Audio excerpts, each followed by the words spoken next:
कहानी शुरू होती है इंटरस्टेलर स्पेसशिप के स्पेस में ट्रैवल करने से, जो होमस्टेड 2 नामक एक कॉलोनाइज्ड वर्ल्ड की ओर जा रही है। इसके सभी क्वार्टर खाली है, वेसल ऑटो पायलट पर है। 258 क्रू मेंबर्स और साथ ही 5000 पैसेंजर्स हाइबरनेशन में है। अचानक शिप एक एस्ट्रॉयड बेल्ट से गुजरती है जो उसकी शील्ड्स को कमजोर कर रही है। पावरमैन शील्ड की ओर डाइवर्ट कर दिया जाता है, लेकिन शिप एक जायंट एस्ट्रॉयड के साथ कोलिजन कोर्स पर है। अचानक एस्ट्रॉयड शिप से टकराता है, जिससे कई तरह के माल फंक्शन होते हैं। शिप सेल्फ रिपेयर शुरू करती है, लेकिन हाइबरनेशन पॉड्स में से एक एक्टिवेट हो जाता है। जो पैसेंजर जागा है वह जिम प्रेस्टन है, एक मैकेनिकल इंजीनियर। उसका पॉड खुलता है और एक ऑटोमेटेड सिस्टम उसके जागने में हेल्प करता है। उसे बताता है कि उसने 120 साल सस्पेंडेड एनिमेशन में बिताए और शिप होमस्टेड 2 से केवल 4 महीने दूर है। उसे बताया जाता है कि वह उस टाइम को शिप के लग्जूरियस एस्पेक्ट्स का आनंद लेते हुए बिता सकेगा। जिम को उसके आईडी बैंड, उसके केबिन और उन प्राइमरी एक्टिविटीज के बारे में इंस्ट्रक्शंस मिलते हैं जिनमें उसे प्लेनेट पर अराइवल से पहले पार्ट लेना है। शिप पर लोगों से मिलने के लिए एक्साइटेड और नर्वस होकर वह रेडी होता है, अपना केबिन छोड़ता है और एक ऑटोमेटेड क्लास में चला जाता है जो एक पूरे लर्निंग ग्रुप के लिए थी। जिम थोड़ा एंशियस दिखता है क्योंकि होलोग्राम अर्थ पर सिचुएशन एक्सप्लेन करता है। इसे ओवर पॉपुलेटेड, ओवर प्राइस्ड और ओवररेटेड कहता है। यह उसे लेसन के एंड तक अपने क्वेश्चंस होल्ड करने के लिए कहता है, लेकिन जिम पूछता रहता है कि वह अकेला क्यों है। उसे रियलाइज होता है कि होलोग्राम उसे आंसर नहीं दे सकता और वह दूसरे लोगों को सर्च करने चला जाता है। वह शिप के मेन कॉन्कोर्स में पहुंचता है। वहां भी कोई नहीं होता, लेकिन एक automated informational desk help offer करती है। जिम एक रियल पर्सन से बात करने के लिए कहता है और वह उसे एक स्टीवर्ड से बात करने के लिए भेज देती है, लेकिन जब उसे पता चलता है कि वहां भी कोई नहीं है तो वह कैप्टन से बात करने के लिए कहता है। जब वह ब्रिज पर पहुंचता है, हालांकि उसके पास अंदर जाने का एक्सेस नहीं होता, वह देख सकता है कि मेन क्रू में से भी कोई जागा हुआ नहीं है। जिम इवेंचुअली ऑब्जर्वेटरी जाता है, जहां उसे पता चलता है कि शिप एक्चुअली होमस्टेड 2 से 90 साल दूर है। उसे रियलाइज होता है कि वह बहुत जल्दी उठ गया, इसलिए वह वापस कॉन्कोर्स की ओर भागता है और अर्थ पर एक मैसेज भेजता है जिसमें पूछता है कि उसे क्या करना चाहिए, क्योंकि उसे नहीं पता कि हाइबरनेशन में वापस कैसे जाना है।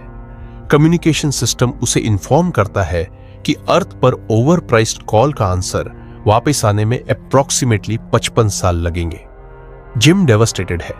वह आसपास घूमता है और शिप का बार ढूंढता है, जहां उसे एक और पर्सन दिखाई देता है। जब वह बारटेंडर से बात कर रहा होता है तो उसे कुछ स्ट्रेंज लगता है। जब वह उसके लिए एक ड्रिंक लेने जाता है तो जिम को रियलाइज होता है कि वह एक एंड्रॉयड है। उसका नाम आर्थर है। जिम उससे और इंफॉर्मेशन जानना चाहता है, लेकिन वह एंड्रॉयड को यह भी एक्सप्लेन नहीं कर सकता कि उसके लिए टाइम से पहले वहां होना कैसे पॉसिबल है। जिम अगले दिन अपने केबिन में उठता है और कैंटीना जाता है, जहां उसे क्विकली रियलाइज होता है कि मेनू पर ज्यादातर चीजें केवल गोल्ड क्लास पैसेंजर्स के लिए रिजर्व्ड है। वह अपनी प्लेन कॉफी लेता है और अपने हाइबरनेशन चैम्बर को फिक्स करने का तरीका ढूंढने की कोशिश करता है। सभी टूल्स मिलने के बाद वह उसे ऑनप्रेट करने में मैनेज करता है और पॉड के अंदर लेट जाता है, लेकिन कुछ नहीं होता। नेक्स्ट, वह उन टूल्स का यूज करने का डिसाइड करता है जो उसे क्रू के हाइबरनेशन चैम्बर्स में जाने के लिए मिले थे। वह भी काम नहीं करता। शिप के आसपास छोटे छोटे माल फंक्शन होते हैं। जिम बार में ड्रिंक करने के लिए लौटता रहता है, लेकिन ज्यादातर आर्थर से बात करने के लिए। एंड्रॉयड उसे कुछ एडवाइस देता है जो उसे गोल्ड क्लास के किसी एक रूम में ब्रेक इन करने और शिप पर कुछ फन करने की कोशिश करने के लिए कन्विंस करता है। जिम सभी restaurants, games, entertainment system try करता है, लेकिन जैसे जैसे टाइम बीतता है वह अकेले वहां रहने से और भी मिजरेबल होता जाता है। एक दिन वह ड्रंक हो जाता है और हाइबरनेशन पॉड्स के आसपास घूमता है। जब वह स्पेस वॉक्स के लिए डिजाइन किए गए स्पेस सूट्स के साथ एक एयरलॉक में ठोकर खाता है। जिम एक सूट पहनता है और एयरलॉक में जाता है, एक लीवर पुश करता है और फिर एयरलॉक डोर रिलीज करने के लिए बटन दबाता है। एक बार शिप के बाहर वह व्यू से मेस्मराइज्ड हो जाता है। यह उस मोमेंट इन टाइम को एक्सपीरियंस करने वाला अकेला कॉन्शियस ह्यूमन बीइंग है। जिम अपने बूट्स पर लगे मैग्नेट्स रिलीज करता है और स्पेस में फ्लोट करता है, डेवस्टेटेड फील करता है। वह अंदर वापस आता है, सूट उतारता है, लेकिन बिना उसे पहने एयरलॉक में वापस चला जाता है। वह लीवर खींचता है, सब कुछ एंड करने के लिए रेडी होता है, लेकिन लास्ट मोमेंट में अपना माइंड चेंज करता है, अंदर वापस भागता है और एक बॉटल पर स्लिप हो जाता है। जिम खड़ा होता है और इंस्टेंटली एक पॉड में एक वुमन की ओर अट्रैक्ट होता है जिसका नाम ऑनरोरा है। वह डायरेक्टरी में उसकी फाइल सर्च करता है और उसका पैसेंजर इंटरव्यू सुनता है, उससे इनेमर्ड हो जाता है। बाद में उसे उसके पॉड के बगल में बैठे हुए देखा जाता है, अभी भी उसके इंटरव्यू सुन रहा होता है। बार में वापस वह उसके कुछ काम पढ़ रहा होता है और आर्थर से उसकी राइटिंग के बारे में बात कर रहा होता है। वह अपनी सिचुएशन की आयरनी से ऑब्सेस्ड हो जाता है। एक बेटर लाइफ के लिए दूसरे प्लेनेट पर जा रहा है, जल्दी उठ रहा है और वहां नहीं पहुंच रहा है और अपनी परफेक्ट वुमन को ढूंढ रहा है, केवल उसके आउट ऑफ रीच होने के लिए। जिम उसके बारे में सोचता रहता है और उसे भी जगाने का आइडिया आने लगता है। वह एंड्रॉयड से इस बारे में बात करता है, लेकिन वह कॉनंड्रम को नहीं समझता। अगर वह उसे अपने बेनिफिट के लिए जगाता है तो वह उसे उसके साथ वहां फंसा देगा, शिप पर मरने के लिए। जिम पहले इसके अगेंस्ट डिसाइड करता है, लेकिन जैसे जैसे टाइम बीतता है वह इसे जाने नहीं दे पाता, जब तक कि एक दिन वह अपना माइंड चेंज नहीं कर लेता। वह उसके पॉड में जाता है और उसे एक्टिवेट करने में मैनेज करता है। जैसे ही वह जाग रही होती है और उसी प्रोसेस से गुजर रही होती है जिससे वह गुजरा था, वह छिप जाता है और अपने रूम में वापस चला जाता है। थोड़ी देर बाद वह मेन कॉन्कोर्स में जाता है, उसे ढूंढने की उम्मीद में, और वह वहीं होती है, उतनी ही कंफ्यूज जितनी वह 1 साल पहले था। जिम उसे बताता है कि वे अकेले ही जागे हुए हैं और उसे ऑब्जर्वेटरी ले जाता है। फिर वह उसे बताता है कि वह न तो क्रू तक पहुंच सकता है और न ही शिप के मेन कमांड्स तक। ऑनरोरा फ्रीक आउट हो जाती है और अपने पॉड में वापस जाना चाहती है। जब वे वहां पहुंचते हैं तो जिम एक्सप्लेन करता है कि शिप पर कोई स्पेशल इक्विपमेंट नहीं है जो उन्हें हाइबरनेशन में वापस जाने में हेल्प कर सके। इफेक्टिवली उसे बताता है कि वे स्ट्रैंडेड है।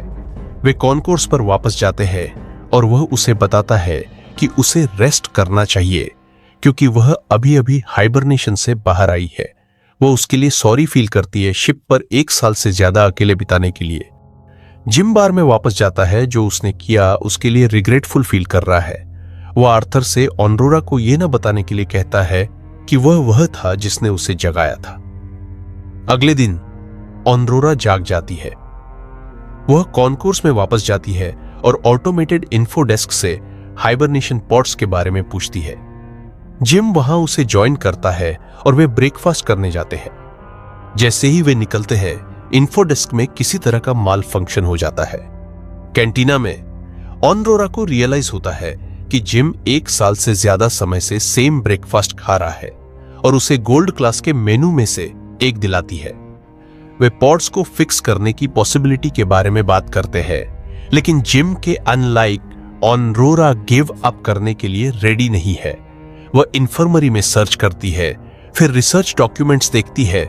इवेंचुअली क्रू के हाइबरनेशन क्वार्टर्स में डोर्स ओपन करने की कोशिश करते हुए पहुंचती है।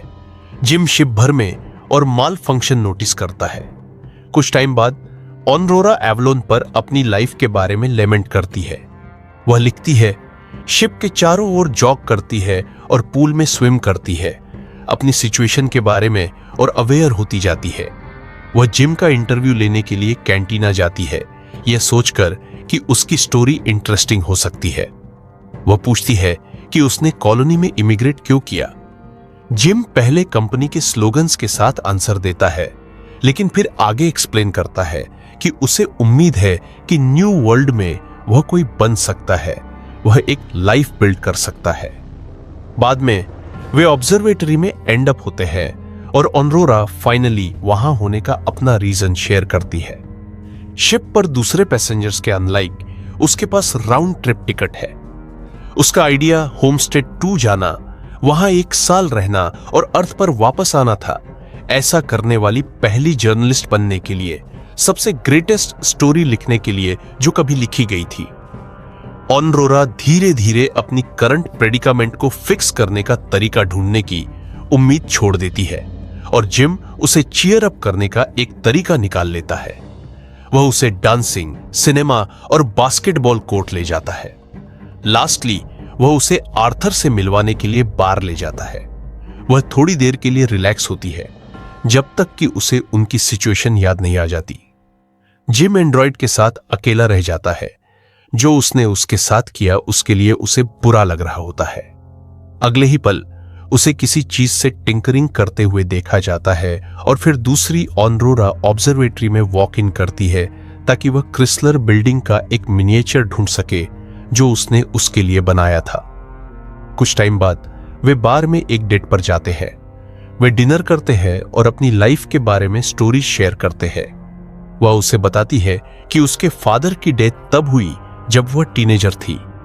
डिनर के बाद जिम ऑनरोरा को एयरलॉक ले जाता है और वे स्पेस सूट पहनते हैं। वह एक साथ स्पेस वॉक के लिए बाहर जाते हैं। जिम को फाइनली वह कोई मिल जाता है जिसके साथ वह मैग्निफिसेंट एक्सपीरियंस शेयर कर सके। जिम उनके बूट्स पर लगे मैग्नेट्स स्विच ऑफ कर देता है और वे स्पेस में एक साथ फ्लॉट करते हैं। वे अंदर वापस आते हैं और इमीडिएटली किस करते हैं, उसके केबिन में रिट्रीट करते हैं और एक साथ सोते हैं। सून आफ्टर वे एक कपल की तरह रहने लगते हैं। ऑनरोरा उसके केबिन में मूव इन करती है और शिप पर अपनी लाइफ के बारे में लिखती है। वे एक साथ जॉग करते हैं, एक साथ खाते हैं, एक साथ सोते हैं। जिम शिप को और एक्सप्लोर करता है और हाइड्रोपोनिक्स पे ढूंढता है। वह ऑनरोरा के लिए फ्लावर्स लाता है। एक दिन शिप एक रेड जायंट के पास से गुजरती है और वे उसे देखने के लिए ऑब्जर्वेटरी जाते हैं। यह ऑनरोरा का बर्थडे है, इसलिए उस रात बाद में वे शिप के कई रेस्टोरेंट्स में से एक में और फिर बार में सेलिब्रेट करते हैं। जिम वॉशरूम जाता है और ऑनरोरा के लिए बनाई हुई रिंग प्रिपेयर करता है, जबकि वह बार में आर्थर के साथ चैट करती रहती है। एंड्रॉयड ऑनरोरा को बताता है कि जिम ने उसे इंटेंशनली जगाया था, यह अनअवेयर होते हुए कि उसे अभी भी इसे सीक्रेट रखना था। सडनली जिम वापस आता है और वह एब्सोल्यूट डिसबिलीफ में उसे कन्फ्रंट करती है। वह फ्यूरियस और पैनिक्ड होकर भाग जाती है। जिम वापस आता है तो उसकी सारी चीजें गायब होती हैं।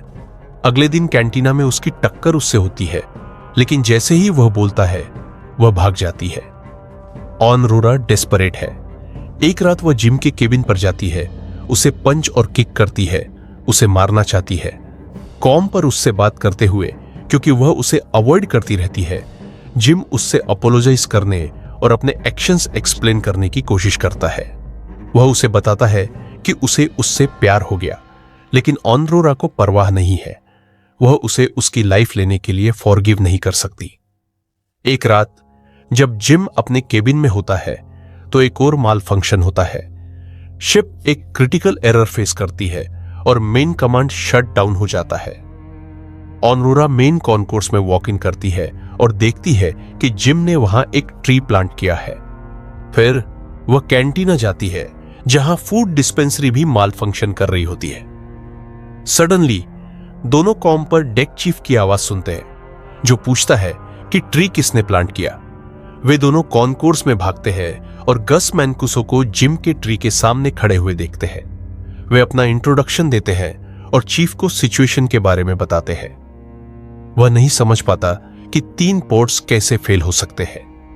मैनकुसो उन्हें ब्रिज पर ले जाता है और उससे पता चलता है कि शिप में कुछ गड़बड़ है, लेकिन सिस्टम्स पर इंफॉर्मेशन मैन्युअली चेक करनी होगी।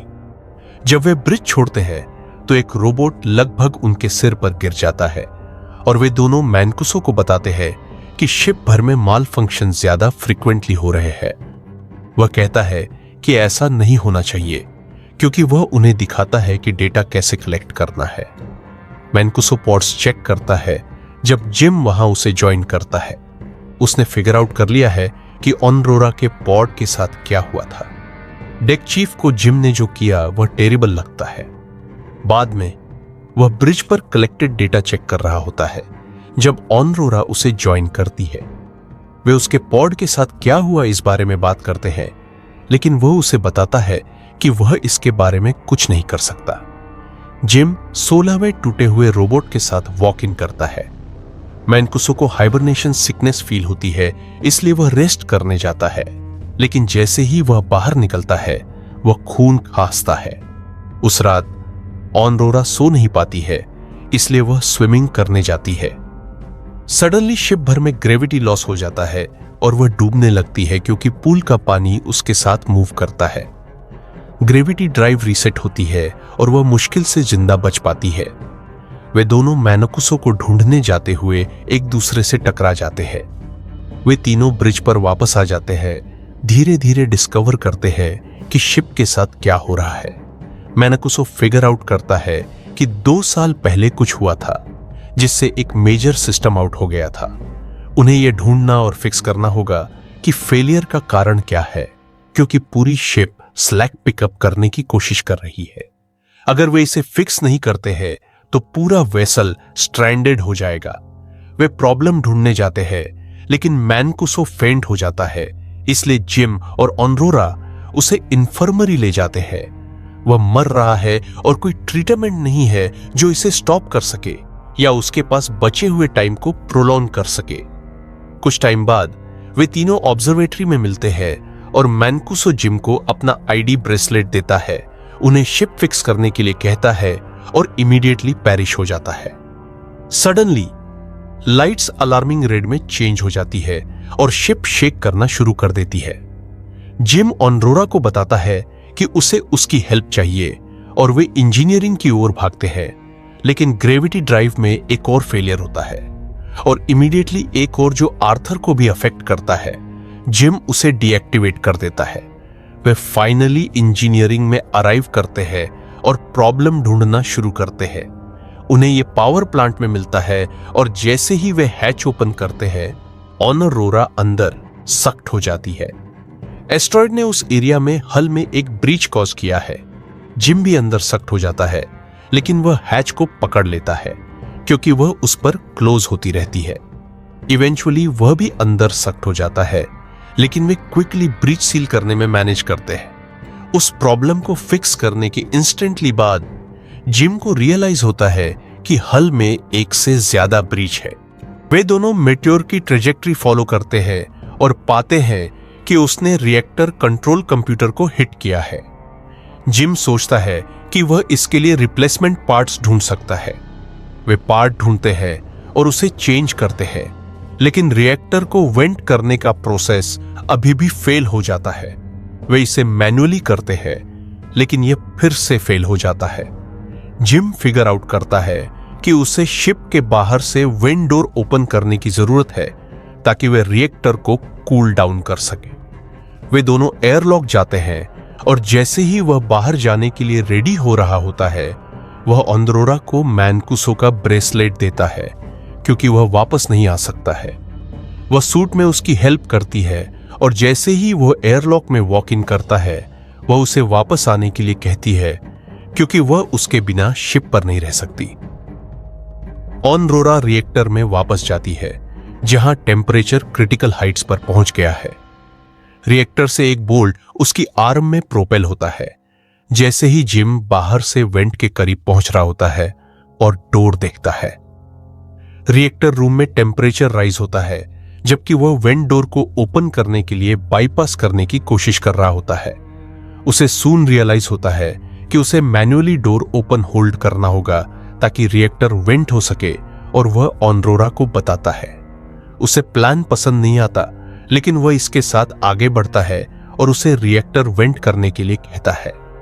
वह नहीं चाहती कि वह मरे और वे आर्ग्यू करते हैं, लेकिन वह उसे बताता है कि उन्हें दूसरे लोगों को सेव करना होगा और वह रिएक्टर वेंट करती है।